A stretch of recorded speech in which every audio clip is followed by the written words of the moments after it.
Have you been trying to find or flip profitable cars, but just can't seem to find one that yields a good profit when it comes time to sell the car? Well, don't worry. In this video, I'm going to show you the A to Z process of finding a car with genuine profit potential from the beginning. For more on every step of the car flipping process, subscribe and hit the notification bell so you don't miss the next weekly video. My name's Benjamin Mechanic and welcome back to Ben Flips Cars. And using the methods I'm about to show you, I was able to find this fantastic condition Holden Cruise with a roadworthy for just $3,200, which already has the profit potential to sell for a lot more. If you haven't seen part one on the process of finding a car with profit potential, I'll pop it up in the corner now so you can go and check that out first. This video will make a lot more sense following that one. Now that we've found ourselves a car that meets all the criteria we mentioned in part one, to know for sure whether it has profit potential or not, we need to run it through a series of price guide and price estimation tools. Before doing that, we need to set the intention of what we're actually looking for. For example, I was looking for a car with the potential to make about a 2K profit from. This obviously means that we want the difference between the price that we buy the car for and the price that we plan to sell it for to be at least $2,000. However, in addition to that, we need to factor in other costs that will be associated with the transfer of ownership fees, registration, the roadworthy certificate,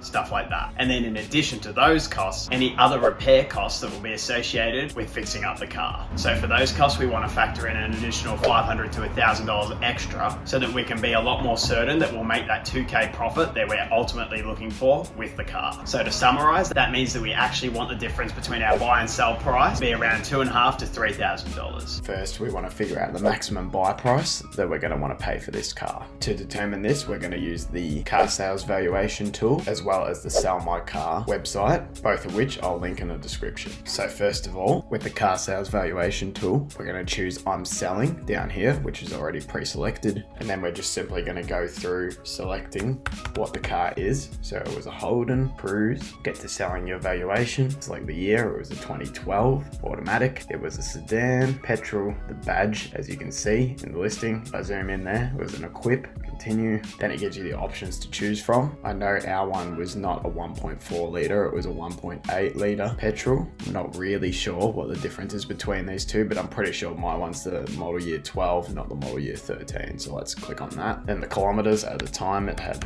155,000. Put in your location. I'm just going to say Melbourne, so 3,000. And then it comes up with a few things. You only get an instant offer on cars that are less than 10 years old. Then we have the advertised with car sales price here, which is $3,700. At the time I bought the car, it came up with $5,000 to $6,900. So what I'm going to do is put in the $5,000 to $6,900. That was the original amount, just for the sake of the example, because I bought this car over a year ago now, originally intending for it to be a flip. The next thing we're going to do is again go to the same tool, and instead of selling, select I'm buying, and then do all the same things. Put your car in, all the details,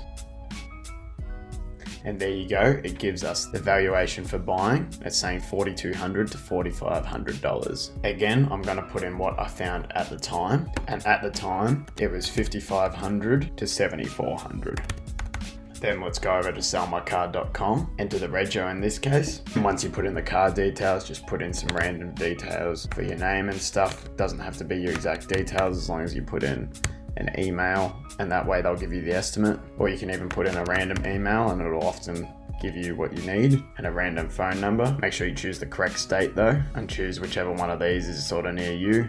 Again, Melbourne 3000, continue, odometer, sets of keys, accident status, put no accident history because we shouldn't be buying a car with an accident history anyway. Say a partial service history for this one, and for this you can just say within 1 month when you're looking to sell your car, because that's how long a roadworthy lasts anyway. And there's our instant estimate. Now it seems that I didn't have an estimate from when I originally bought the car from Sell My Car, so we're just going to put this one in. We'll round it 1,500 to 2,000, and there we go. That's all the values we need to estimate our buying price. With all the numbers written down from our estimate tools, we can start to get a bit of an idea of some of the numbers that we're going to use to decide our buy price. But before we decide on our buy price, let's also get some figures for the minimum price that we're going to want to sell the car for. To determine this, we're once again going to use our valuation tools, which was the Carsales valuation tool, and the Sell My Car tool. In addition to those, we're going to use two other tools, the Manheim average sales price tool and the Redbooks valuation tool.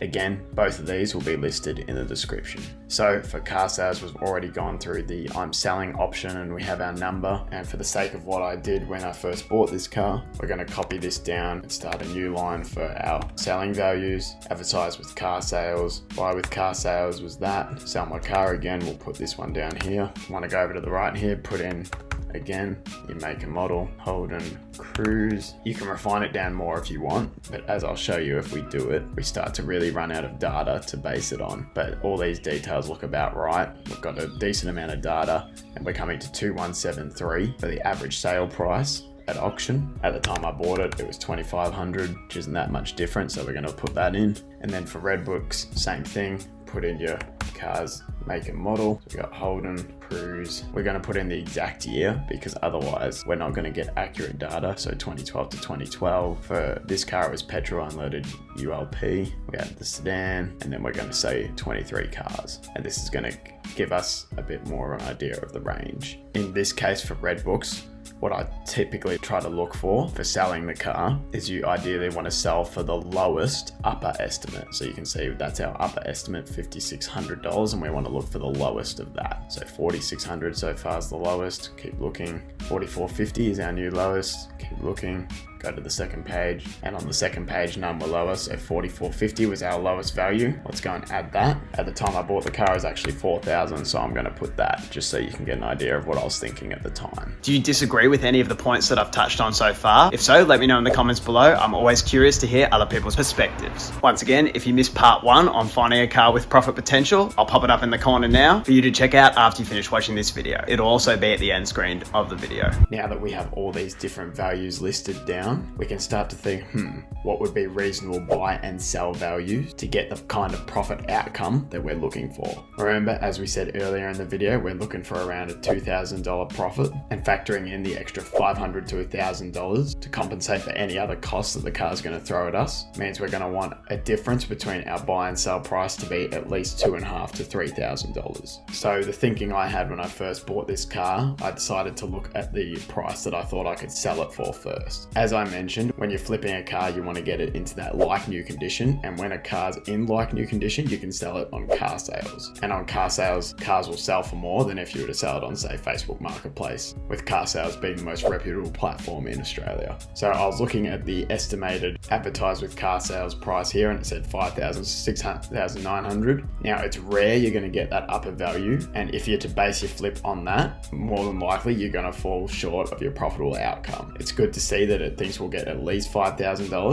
So I was aiming for the middle, around $6,000. I thought made sense in that case. The estimated buy range also backs this up as the values are even higher again. If anything, I would encourage us to push it higher than 6,000, but we'll stick to 6,000 for now, especially because the sellmycar.com is down all the way down to 2,000, although that's literally like a trade-in value, so it's usually much under what you're going to sell it for in the private market, especially if you have a roadworthy certificate. So I think between those three, 6,000 is still a fair offer. Manheim is auctions, so again, it's that low sort of trade-in value without a roadworthy certificate. And Redbooks said 4,000, but Redbooks is mostly used by insurers to decide what value they want to pay when you're making an insurance claim on your car. So usually it's lower than the private market value. So that makes me think we could probably get at least 5,000 combining all those values. But again, if we're going to advertise on Carsales with these high values, I think aiming for 6,000 is quite reasonable because it's still $900 below this value and $1,400 below this one. So we're going to say our minimum sale price is $6,000, and that was the actual conclusion I came to when I went and bought this car. I think if we can get it into like new condition, sell it on Carsales, $6,000 I think is achievable. Based on that $6,000, we want to instantly say, if we're aiming for our 2K profit, you'd say $4,000 obviously gives us 2K profit, but that's if the car had no other costs, which it's obviously going to have. So factoring in that extra $500 to $1,000 means we want to buy it for no more than $3,000 to $3,500. And let's see if that's achievable based on these things. Because this car's listed on Facebook Marketplace and not Carsales, you can bet you you should be able to buy it below these values. So I'd say below 5,000 is quite reasonable. And at the time, if we go back to the listing, you can see that the car was listed for $3,600, which wasn't actually the case when I found it. It was listed for $4,100, which made me really think I'd be able to get it for below $4,000, and ideally the maximum price of $3,500, which is what we decided to aim for, because the difference between $3,500 and $6,000 is $2,500, which allows us $500 of leeway to hopefully get that $2,000 profitable outcome we're looking for. And bear in mind, in the end, I actually bought the car for $3,200 because I had a coolant leak, and I was able to use that as negotiation leverage against the seller. But forgetting what I actually bought it for, I could clearly see that before I went to buy it, there was potential for that profitable outcome as long as I were to buy it for no more than the $3,500 max purchase price that we've decided we're willing to pay based on everything I've gone through in this video. So now that we've decided on our maximum buy price, $3,500, and our minimum sell price, $6,000, we want to go on to Facebook Marketplace and Carsales and check what these Holden Cruisers are actually selling for. So on Marketplace, you literally just want to search Holden Cruise, and you can start to get an idea of the values they're selling for there. Carsales, we want to do just what we did before. Holden, Cruise, Sedan, Victoria we're based in, show 132 cars. And then to make it even more like your car, you're going to want to put in the odometer around that range. So if we're 155, we'll just say 140,000 to 160,000 to give us an idea of that range. And of course, we should also put in the badge, which is the equip, to make it more accurate again. And there we go, we can see what these cars are actually selling for. On Facebook Marketplace, you can see they're all listed higher than that $6,000 that we're planning to ask for, with around similar Ks. They are a couple of years newer, most of these, so that's something to be aware of, but it looks reasonable on Carsales to ask for that price. Marketplace, as I said, is always going to be cheaper, and a lot of these come without roadworthy. This one with roadworthy and rego with a lot more Ks is selling for $5,000. So it makes me think this is fairly realistic. And also, this is a year later than when I actually bought the car. So a year ago when I bought this, the values would have been even higher, meaning that our minimum sale value of $6,000 is quite reasonable, realistic, and we should be able to get it if we get the car into that like new condition. Of course, you want a realistic and competitive offer in the marketplace, because otherwise you're just not going to be able to sell the car, and you're going to have to keep dropping the price, which is going to eat into that profitable outcome that we're aiming for. Fantastic. After all that, we've found a car that has profit potential. Now, as we said in part one, cars like this, especially if they were priced low like this one is, they will sell quickly. So it's time to message the seller so you can go and see the car as soon as possible before somebody else snatches it up. I went and saw this car just a few hours after I found the listing, because I knew that if I waited a day or two,